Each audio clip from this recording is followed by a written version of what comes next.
Colette and her crew for this wonderful opportunity to meet with all of you in this part of the country.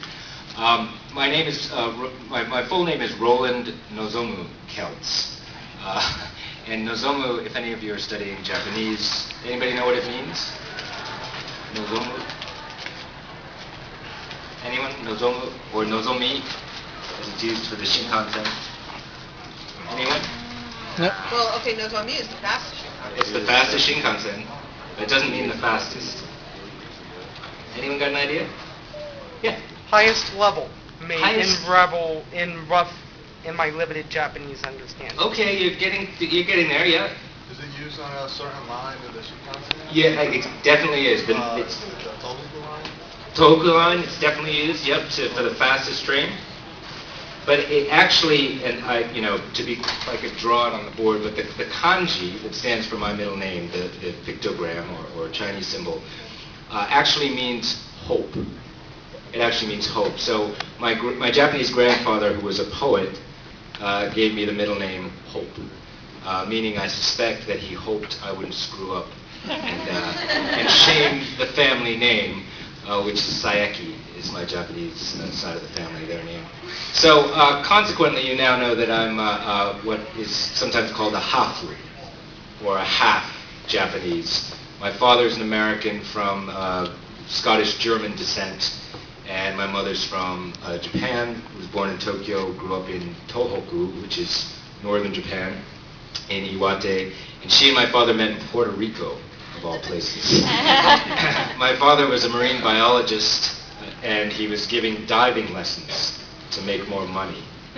He had a grant, an academic grant. He was giving diving lessons, and my mother signed up, and the rest is probably depraved, but the rest is here I sit.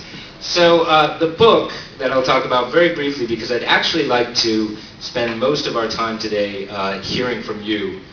Questions, comments, concerns, things you might want to know more about, things that you disagree with, that I may have written wrongly, whatever's on your mind. I'd like to hear more from you. But I'll start by introducing the book, which is called, as I said, JapanAmerica. Obviously, growing up as a half Japanese in the United States, principally, was not always a positive thing. When I was a kid, Japan was anything but cool. A convention like this in which young Americans were dressing up as their favorite Japanese characters was unthinkable. Japan was a place where, as I recall very distinctly, they apparently ate raw fish. And my American classmates used to look at me with disgust when they found out that my mother was Japanese, and they would ask, "Oh my God, do you eat raw fish?" And the picture that always came up in my mind, as I've explained before, is sort of holding a fish straight out of the water, like corn on the cob or something, and just chewing its scales. And oishi, right? And of course, I mean, nobody was really calling it sushi back then, not in America, unless you were Japanese or unless you happened to be specifically focused on Japanese culture.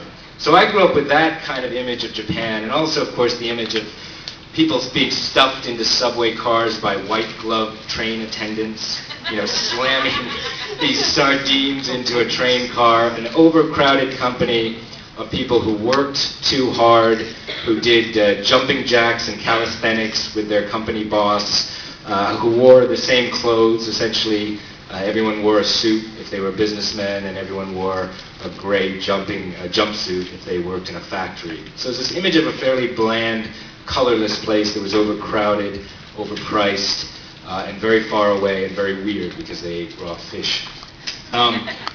Fast forward to today, and the reputation of Japan in the United States and in other parts of the West, and certainly in other parts of Asia, is of the kind of arbiter or disseminator of everything that's cool in East Asia, right? I mean, if you think of Japan, you think of style, you think of graphic design, you think of course, anime and manga, and the great artistry that is available in those media. You think of food that is not only considered delicious now in the United States, but also healthy, organic, right? It's almost like the Japanese came up with organic food, and also stylish. And Japanese food, as many of you know, is supposed to look good, right? So if you think of even a big sushi platter and all the colors that are carefully arranged and all the lacquered dishes. In fact, a Japanese meal consists of many, many small dishes, right? Very carefully crafted to look beautiful, to arrive in a certain order that is representative often of seasonal change, especially a kaiseki or formal Japanese dinner. It's very, very aesthetical, very art-oriented, even though it's just food. In fact, as a little anecdote, when my Japanese grandfather first came to the United States, he sat down to dinner. My parents took him out to a nice steakhouse, and he was stunned that the steak and the potato and the side dish all arrived on the same plate. He couldn't believe it. And he said to my mother, he said, if you put everything on the same plate, isn't it going to all ooze into the middle? Like everything's going to lose its distinct flavor, right? And then later, he observed my mother washing dishes, and he said, I get it.